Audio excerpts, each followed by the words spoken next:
मैं सुरेश चौधरी और my YouTube channel Suresh physics point में आपका हार्दिक स्वागत है। तो दोस्तों, अपने चैप्टर नंबर 1 चल रहा था। चैप्टर नंबर 1 का ये 9वां वीडियो है। पिछले 2 वीडियो में हमने कंटिन्यू न्यूमेरिकल्स की चर्चा की थी, एग्जांपल्स की चर्चा की थी। आज भी हम इस वीडियो के अंतर्गत एक टॉपिक और 2 न्यूमेरिकल की चर्चा करेंगे। उम्मीद करता हूँ आप अच्छे से समझोगे इन चीज़ों को, और जो भी मैं न्यूमेरिकल्स करवा रहा हूँ या एग्जांपल्स करवा रहा हूँ वो फिजिक्स की वो एम कड़ी है जो आपको सबसे ज्यादा डिफिकल्ट लगने वाली चीजों में से है। तो उम्मीद करता हूँ आप साथ में बने रहेंगे ताकि ये चीजें आपके लिए इजी हो सके, इजीली समझ में आ सके। तो चलते हैं वीडियो पर। तो अपना जो टॉपिक है वो है बहुल आवेशों के मध्य बल। बहुल आवेशों के मध्य बल का मतलब क्या हुआ कि अपने पास में आवेशों का एक समूह है। किसका समूह है? आवेशों का समूह है, यानी कि बहुत ज्यादा आवेश है।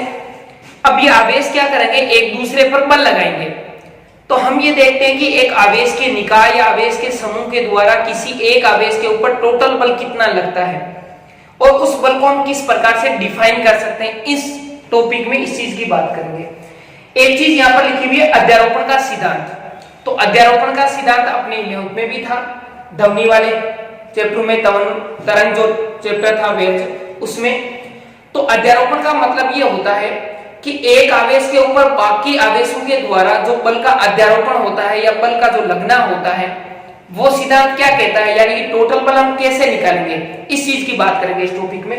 तो आते हैं अपने टॉपिक पर, बहुल आवेशों के मध्य बल तथा अध्यारोपण का सिद्धांत। तो सबसे पहले बात करते हैं कि अध्यारोपण का सिद्धांत क्या होता है आवेशों के लिए। तो ये कहता है कि किसी स्थिर बिंदु आवेश, ध्यान देना दोस्तों, किसी स्थिर बिंदु आवेश पर अन्य स्थिर बिंदु आवेशों के कारण, यानी कि एक स्थिर बिंदु आवेश है, उसके ऊपर अन्य स्थिर बिंदु आवेशों की वजह से या कारण से लगने वाला परिणामी बल, यानी कि उन सभी आवेशों की वजह से उस आवेश के ऊपर टोटल कितना बल लगेगा, उस आवेश पर अन्य प्रत्येक आवेश के कारण लगने वाले अलग अलग बलों के सदिश योग के बराबर होता है। तो इस लाइन का मतलब यह है दोस्तों कि अपने पास में मान लो कि 5 आवेश है, एक मिडिल में है, बाकी 4 इनसाइड में है। तो इसके द्वारा इस पर लगने वाला बल, इसके द्वारा इस पर लगने वाला बल, इसके द्वारा इस पर लगने वाला बल, और इसके द्वारा इस पर लगने वाला बल। तो इसके ऊपर लगने वाला जो टोटल बल है ना, वो इन चारों के द्वारा अलग अलग लगने वाले बलों का क्या होगा? सदिश योग होगा। प्रत्येक आवेश के कारण लगने वाले अलग अलग बलों का सदिश योग के बराबर होता है। यह है अध्यारोपण का सिद्धांत। अब बढ़ते हैं अपने टॉपिक पर, यानी कि इसका मान कैसे निकालते हैं, इस चीज को हमें समझना है। तो ये कहता है कि माना निर्वात में स्थित कोई निकाय, निकाय का मतलब कोई समूह है, निर्वात में स्थित है, जिसके अंदर टोटल कितने आवेश हैं? n आवेश। कितने आवेश हैं? n आवेश स्थिर आवेशों से मिलकर बना है। यानी कहने का मतलब यह है कि अपने पास में एक निकाय है जो स्मॉल n आवेश, जो की संख्या है, से मिलकर के बना हुआ है। यह अन्य आवेश q1, q2, q3 dash dash dash dash qn किसी बिंदु आवेश q नोट से क्रमशः r01 vector, r02 vector, r03 vector dash dash dash r0n vector दूरियों पर स्थित है। तो दोस्तों, इस लाइन को याद रखने के लिए हम डायग्राम का सहारा लेंगे।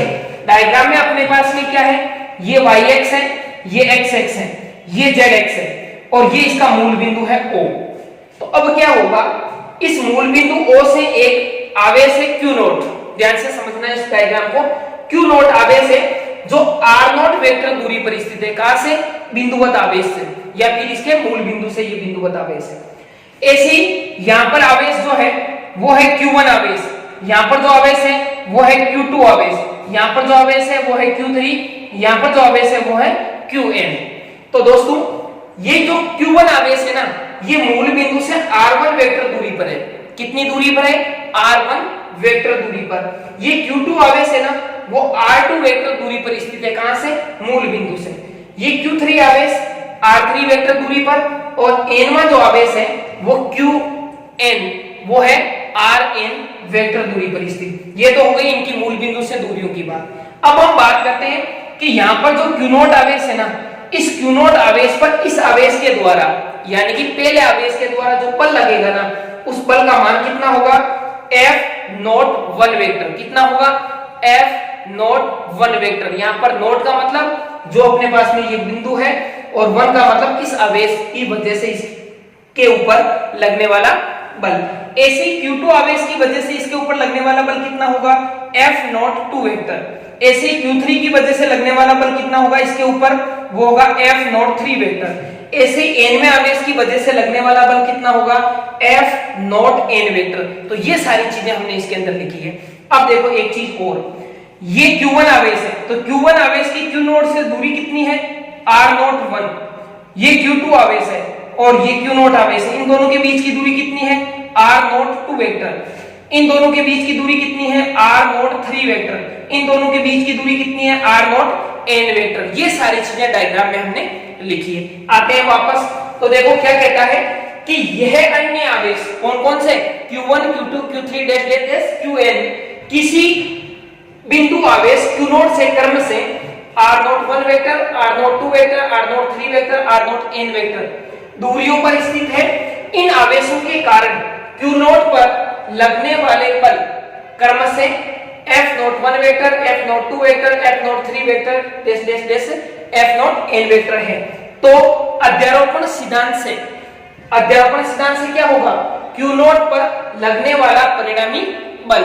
तो Q नॉट पर लगने वाला परिणामी बल क्या होगा, F वेक्टर बराबर, ध्यान से समझना, F वेक्टर बराबर F not 1 vector plus F not 2 vector plus F not 3 vector plus F not n vector. ये मैंने योग के रूप में लिख दिए, वो भी कौन से योग में, सदिश योग के रूप में लिख दिए। अब मेरे को क्या करना है, इन सभी बलों का मान रखना है। क्या करना है, सभी बलों का मान रखना है। तो यहाँ पर Q नॉट 1 का मान कितना होगा, K Q नॉट Q1। क्यों, क्योंकि ये कौन कौन से आवेशों के बीच में लग रहा है, नॉट और 1 के बीच में, यानी कि यहाँ पर 1 और नॉट के बीच में। तो यहाँ पर दो आवेश कौन कौन से हो गए, Q नॉट और Q1। तो यहां पर मैंने लिख दिया, क्या लिखा, K Q नॉट Q1 बटा R नॉट 1 स्क्वायर। यहां पर R नॉट 1 K, क्यों, क्योंकि हमने किसी भी बल को किस रूप में लिखते हैं, F बराबर K Q1 Q2 बटा R स्क्वायर और R कैप, इस रूप में लिखते हैं, सदिश रूप में जब भी लिखते हैं। तो यहां पर दोनों आवेश बट्टा में दोनों के बीच की दूरी, और यहां पर जो भी दूरी है उस दूरी का केप यानी कि एकांक सदिश आता है। तो यहां पर मैंने F नॉट 1 वेक्टर का लिख दिया, यहां पर F नॉट 2 का लिख दिया, यहां पर F नॉट 3 का लिख दिया। ऐसे डैश डैश डैश डैश किसका हो गया, F नॉट n का हो गया। तो मैंने जैसे ही चारों बलों का मान लिखा, अब जो चीजें इसमें कॉमन आ रही है, यानी कि जो सिंपल कॉमन है उनको बाहर निकाल लेते हैं। तो एक तो आ रहा है K, एक आ रहा है Q नॉट Q, सभी में आ रहा है प्रत्येक पद में, इस वजह से इसको क्या कर लिया, बाहर ले लिया। जैसे ही मैंने इनको बाहर लिया, जो राशि अपने पास में बची उनको मैंने यहां पर लिख दिया कंप्लीट। कौन कौन सी, Q1 R not 1 square R not 1 K plus Q2 R not 2 square R not 2 K plus ये n वाला पद। अब देखो यहां पर ये सारे पद है ना, वो अलग अलग है, यानी कि सेम नहीं है। तो हम क्या कर सकते हैं, दोनों सबके बीच में क्या योग है, तो हम किसके रूप में लिखेंगे, समीशन के रूप में, यानी कि सम के रूप में, जोड़ के रूप में लिखेंगे इनको। तो यहाँ पर K की जगह K, Q नॉट की जगह Q नॉट, और यहाँ पर आपके पास में समीशन I1 से n, क्योंकि n तक पद है इस वजह से। और यहाँ पर क्या हो गया, QI, यानी जो 1 आ रहा है, 2 आ रहा है, 3 आ रहा है, n आ रहा है, तो इसकी जगह क्या लिख दिया, I। तो QI बटा R नॉट I स्क्वायर, और यहाँ पर R K नॉट I और K, ये चीज हमने यहाँ पर लिख दी। ये एक रूप तो ये हो गया, यानी कि सभी बलों का जो योग होगा, एक तो ये हो गया किसके रूप में, केप के रूप में। यदि हम इसको चेंज करें तो दोस्तों हम ये जानते हैं कि R केप बराबर क्या होता है, R वेक्टर बटा R, ये चीज होती है। R केप बराबर क्या होता है, R वेक्टर बटा R, ये वैल्यू होती है। तो इसी चीज को मैं यहां पर यदि यूज करूं इसकी जगह, तो क्या आएगा, R नॉट I वेक्टर बटा R नॉट I। तो R नॉट I यहाँ पर कितना है, 2, और एक इसका आ जाएगा, यानी इसके नीचे जो R लिखा ना उसी तरह से, तो यहाँ पर आ जाएगा बटा में आर नॉट आई, तो टोटल मिलाकर के कितना हो जाएगा आर नॉट आई की पावर 3 और यहाँ पर क्या रह जाएगा आर नॉट 1 वेक्टर। तो ये तो आ गया सदिश रूप में, दोनों ही सदिश रूप में वैसे तो, पर ये वेक्टर के रूप में और ये यहाँ पर के रूप में, दोनों ही क्या है अध्यारोपण का यहाँ पर मेन व्यंजक है। तो उम्मीद करता हूं आप लोगों को अच्छे से ये पूरा समझ में आया होगा टॉपिक। एक बार इसका स्क्रीनशॉट लो, फिर बढ़ते हैं आगे। तो बढ़ते हैं आगे दोस्तों। नेक्स्ट अपने पास में एक एग्जांपल 1.8 तक पिछले वीडियो में बात कर ली थी। ये एग्जांपल क्या कहता है कि नो ई का मतलब इलेक्ट्रॉन, तो 9 इलेक्ट्रॉन के बराबर चार्ज तथा 4 इलेक्ट्रॉन के बराबर चार्ज बिंदु आवेश परस्पर स्मॉल r दूरी पर स्थित है। एक अन्य आवेश स्मॉल q दोनों आवेशों को मिलाने वाली रेखा पर कहां रखें कि वह संतुलन में रहे। तो चलो देखते हैं इसको। अपने पास में 2 आवेश हैं और इन दोनों आवेशों के बीच की जो दूरी है वो अपने पास में कितनी होगी स्मॉल r। इस आवेश का चार्ज है 9 इलेक्ट्रॉन के बराबर, इस आवेश का चार्ज है 4 इलेक्ट्रॉन के बराबर और ये दोनों एक दूसरे से r दूरी पर स्थित है। अब ये क्या बोलता है कि अपने पास में एक स्मॉल q आवेश है, उसको इन दोनों के मध्य कहां रखा जाए, इन दोनों के बीच में कहां रखें। मान लो कि यहां रख लिया, तो ये स्मॉल q आवेश है, कहां रखें कि ये संतुलन में रहे। तो दोस्तों इस चीज को समझना अच्छे से। मान लिया कि हमने यहां लिख दिया, कहां पर यहां पर रख दिया, इस आवेश से कितनी दूरी पर रखा स्मॉल x दूरी पर रखा, तो ये दूरी कितनी बचेगी अपने पास में r माइनस x दूरी बचेगी। समझ में आई ये बात। हमने क्या किया, मान लिया कि इस आवेश को यहां रख दिया ताकि ये संतुलन में रहे। संतुलन का मतलब क्या होता है कि इसकी वजह से इस पर बल और इसकी वजह से इस पर बल दोनों एक दूसरे के विपरीत हो और परिमाण में समान हो, ताकि इसके ऊपर परिणामी बल क्या हो जाए 0 हो जाए, 0 हो जाए। तो यहाँ पर मान लिया कि यहाँ लिया, तो हमें दूरी तो बतानी पड़ेगी कि कितनी दूरी पर रखा है हमने मान लिया कि दूरी कितनी है x, तो ये कितनी बच जाएगी r माइनस x, क्योंकि टोटल कितनी है r, तो ये हो गई दोनों की दूरियां। तो अब हमें क्या करना है, एग्जांपल 1.9 चर्चा करते हैं इसकी। तो देखो दोस्तों, आपको ये पता है कि कोई भी आवेश संतुलन की स्थिति में कब होता है, जब क्या होता है कि उस आवेश के ऊपर लगने वाला बल का मान क्या होता है 0 होता है। टोटल आवेश कितना होता है 0। तो हम यहां पर ये लेकर के चलते हैं कि इसके द्वारा इस पर लगने वाला जो बल है, मैं लिख देता हूं यहां पर, इसके द्वारा इस पर लगने वाला बल है वो है F1, ठीक है। इसके द्वारा इस पर लगने वाला बल है वो होगा इस डायरेक्शन में और उसकी वैल्यू होगी F2। तो आपको ये पता है कि दोनों बल परिमाण में क्या होंगे समान होंगे और दिशा में कैसे होंगे विपरीत होंगे, तभी क्या होगा ये संतुलन में रहेगा। तो यहां से हम देख लेते हैं कि F1 बराबर F2, ये अगर स्थिति है तो ये संतुलन में रहेंगे। अब यहाँ पर मैं माइनस वगैरह नहीं लिखूंगा, क्योंकि यहाँ पर क्या है एक दूसरे के ऑटोमेटिकली विपरीत है, क्योंकि मैंने केवल मान ही लिखा है, सदिश रूप में नहीं लिखा है इनको। सदिश रूप में यदि हमें लिखना हो तो हम ऐसा लिख सकते हैं F1 वेक्टर बराबर minus F2 vector, minus F2 vector परिमाण में बराबर है पर दिशा में क्या है विपरीत है, तभी वो क्या रहेगा संतुलन में रहेगा। तो देखते हैं आगे बढ़ते हैं।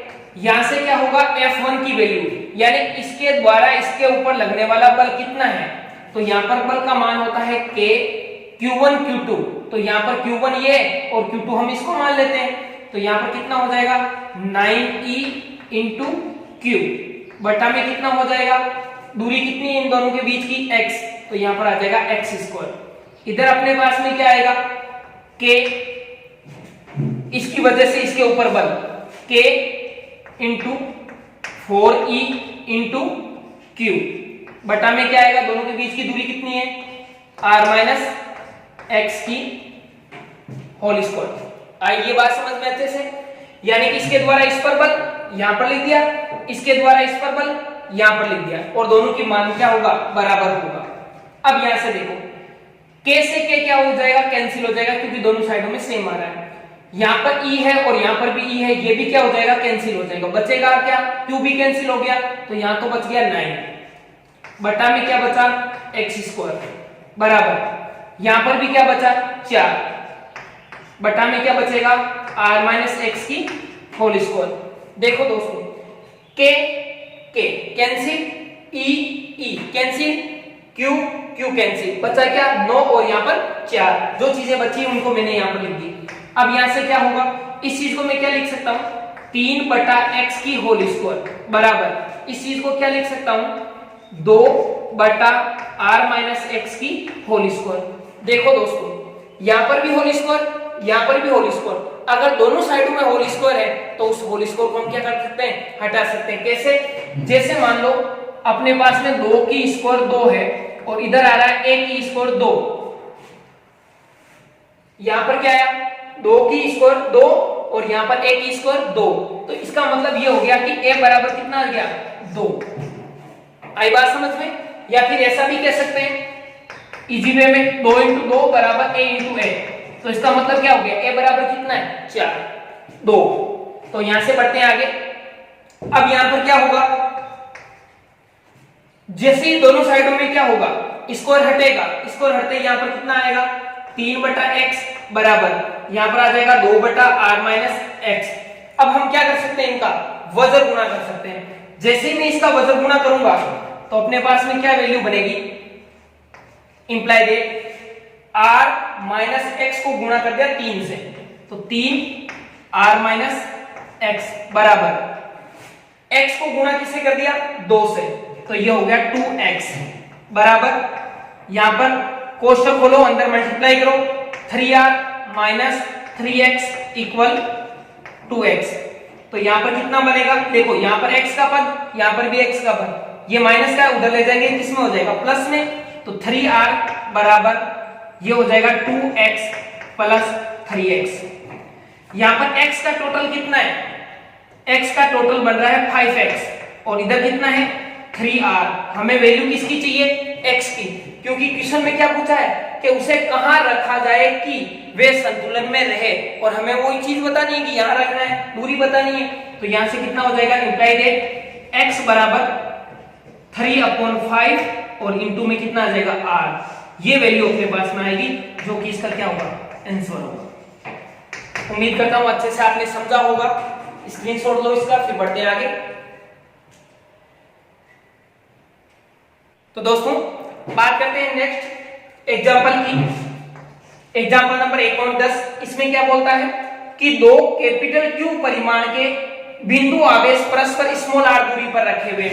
यहां पर अपने पास में कोई भी 2 कैपिटल Q आवेश है वो एक दूसरे से कितनी दूरी पर रखे हुए स्मॉल r दूरी पर रखे हुए। ये दोनों के बीच की दूरी हो गई स्मॉल r। अब क्या बोलता है कि उनके मध्य किसी या उनके मध्य बिंदु पर Q परिमाण का तीसरा आवेश रखा जाता है इसका मान और प्रकृति हमें क्या बताना है इस तीसरे आवेश का मान और उसकी प्रकृति बतानी है। क्या होगी क्या है कि निकाय अधिकतम संतुलन में रहे। पिछले वाले एग्जांपल और इस एग्जांपल में काफी अंतर है। लैंग्वेज लगभग सेम है पर बहुत ज्यादा अंतर है। कैसे है इसी चीज को समझना है। इसमें तो क्या कह रहा था कि वो आवेश संतुलन में रहना चाहिए। इसमें क्या कह रहा है कि कहां रखा जाए कि वो संतुलन में रहे और यहां पर क्या कहा जा रहा है कि कहां रखा जाए कि निकाय अधिकतम संतुलन में रहे। तो दोस्तों निकाय का मतलब क्या होता है कंप्लीट जितना भी आवेश का समूह बनता है वो क्या रहना चाहिए संतुलन में रहना चाहिए। जबकि इस एग्जांपल में क्या था केवल आवेश है वो संतुलन में रहना चाहिए। आवेश के ऊपर टोटल लगने वाला बल कितना होना चाहिए 0। जबकि इस क्वेश्चन में क्या कह रहा है या इस एग्जांपल में कह रहा है कि टोटल जो निकाय है उस निकाय में जितने भी आवेश उपस्थित है उन सब के द्वारा लगने वाला बल का मान कितना होना चाहिए 0 होना चाहिए 0 होना चाहिए। तो देखते हैं दोस्तों बात करते हैं। मान लिया कि इन दोनों को मिलाने वाली रेखा है जो है उसके ऊपर यहां पर हमने क्या रख दिया एक आवेश रख दिया स्मॉल q। क्या रखा एक आवेश रखा स्मॉल q। अब हम क्या करेंगे यदि ये पूरा निकाय संतुलन में होगा ना तो इसके ऊपर लगने वाला टोटल बल 0 इसके ऊपर लगने वाला टोटल बल 0 इसके ऊपर लगने वाला टोटल बल 0 तभी ये पूरा निकाय क्या होगा संतुलन में होगा। तो हम किसी एक आवेश को लेकर कर लेते हैं क्योंकि हमें तो इसका मान और प्रकृति ज्ञात करनी है। हम ये मानते हैं यहाँ पर क्यू आवेश है और यहाँ पर भी क्यू आवेश है, तो इन दोनों की वजह से क्या होगा, इसके ऊपर लगने वाला बल इस डायरेक्शन में होगा, जिसको मैं लिख लेता हूं F1। किसके द्वारा, इसके द्वारा, और इसके द्वारा इसके ऊपर लगने वाला बल है वो भी बाहर की ओर होगा। क्यों, क्योंकि ये लगभग पॉजिटिव आवेश है तीनों, या फिर हमें इसका पता नहीं है कि क्या होगा, पर हमें निकाय क्या देखना है, संतुलन में देखना है। और निकाय जब संतुलन में होता ना तो टोटल आवेशों के द्वारा लगने वाला बल क्या होगा, शून्य होगा। तो यहाँ पर हो F2। ये अपने पास में क्या हो गए, दोनों बल हो गए। तो चलते हैं क्वेश्चन के अकॉर्डिंग। एग्जाम्पल 1.10,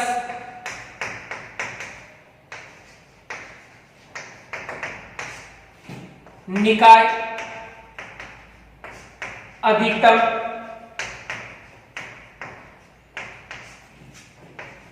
संतुलन में रहे, इसके लिए चित्रानुसार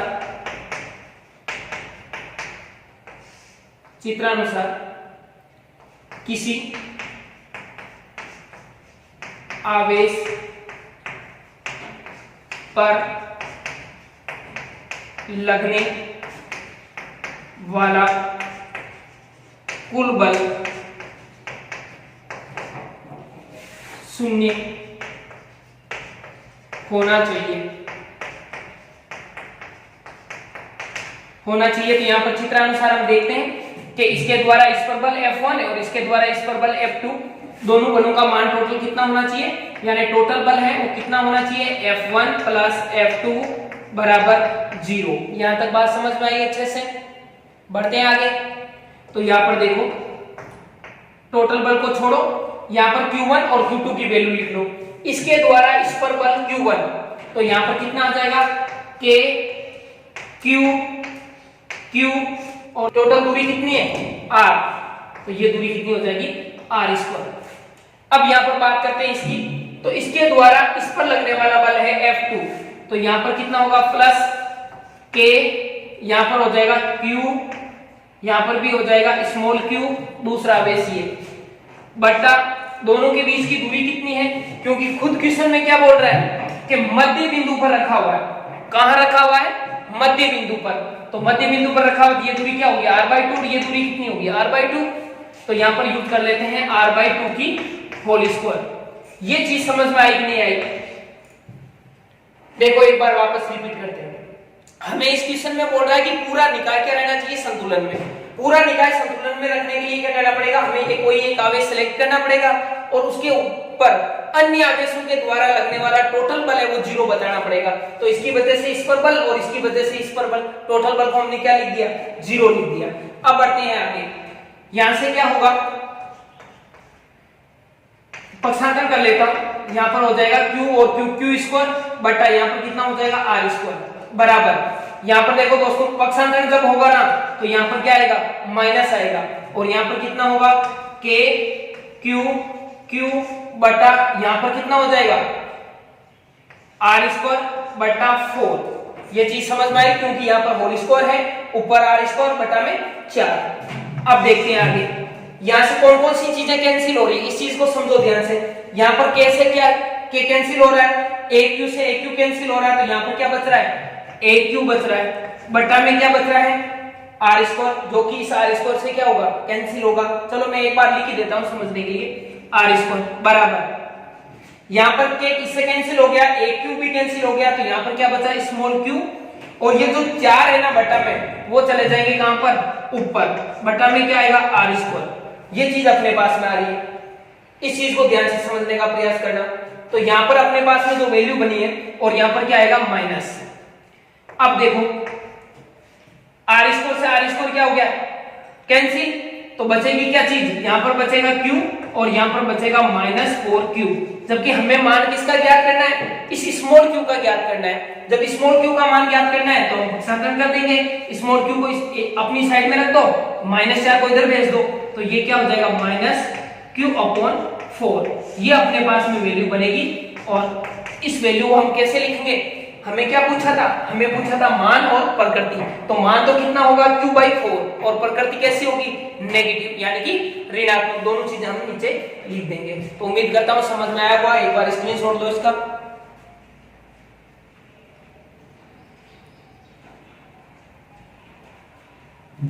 तो दोस्तों आज के वीडियो में बस इतना ही।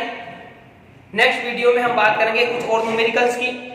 साथ में बने रहो, सारी चीजों को अच्छे से पढ़ते रहो और वीडियो को लाइक जरूर किया करो। इस चीज का विशेष ध्यान रखो। जब तक आप लाइक नहीं करोगे तो मुझे नहीं पता लगेगा कि आप वीडियो को देख रहे हो या नहीं देख रहे हो। तो उम्मीद करता हूं लाइक शेयर करते रहो, अपने दोस्त हैं उनको भी आप बताते रहो। थैंक यू, जय हिंद।